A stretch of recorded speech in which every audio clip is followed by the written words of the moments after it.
Hi, another film I watched this weekend was Monsieur Verdoux, Charlie Chaplin's 1947 break from playing the little tramp and its variations and creating a new character. He writes, directs, scores, and plays the lead, although the film is adapted in part from ideas by Orson Welles, as Henri Verdoux himself, a former bank clerk who, after 30 years, was made redundant during the Great Depression. With a wife in a wheelchair and a young child to support, he adopts a new career, that of a Bluebeard, seducing, fleecing, and ultimately murdering wealthy women. And as he goes about his various businesses all over France in the early 1930s, the families and police gradually start to close in on this mysterious man, adopting so many different names, but always the same dandyish persona. I thought it was superb. I can understand why the movie flopped in the US when it came out, because the humour is pitch dark. There is a brilliant mix of the dark and the macabre with flat out slapstick. I mean, there are elements that really remind me of later material like Peter Sellers, even Dermot Morgan in Father Ted. There are sort of moments in that reminded me, connected with scenes in Verdoux. Chaplin's performance is superb, a completely different character to the tramp, and really showing his versatility. Verdoux is charming, debonair, uh, one very sophisticated and charming, as I say, but he's also an unrepentant murderer.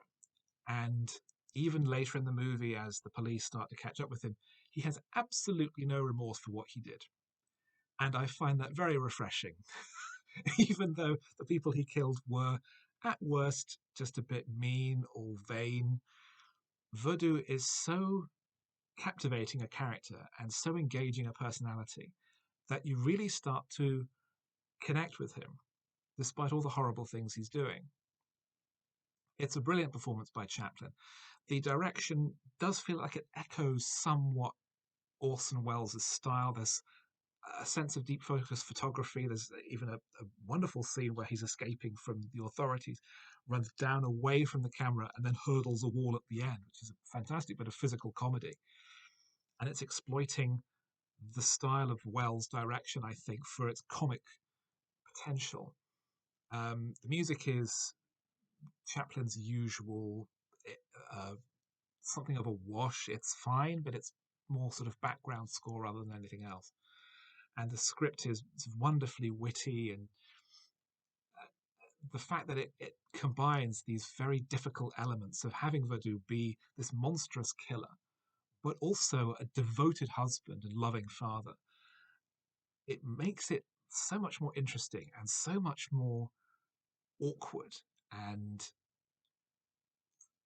fresh, I think.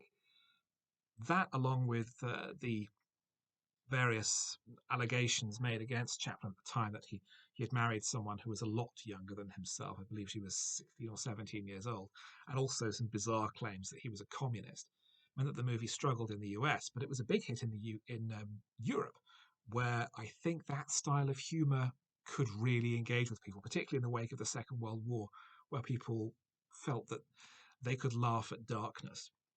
I really enjoyed it.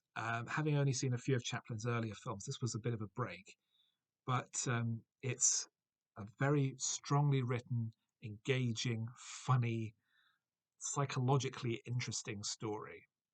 I really enjoyed it.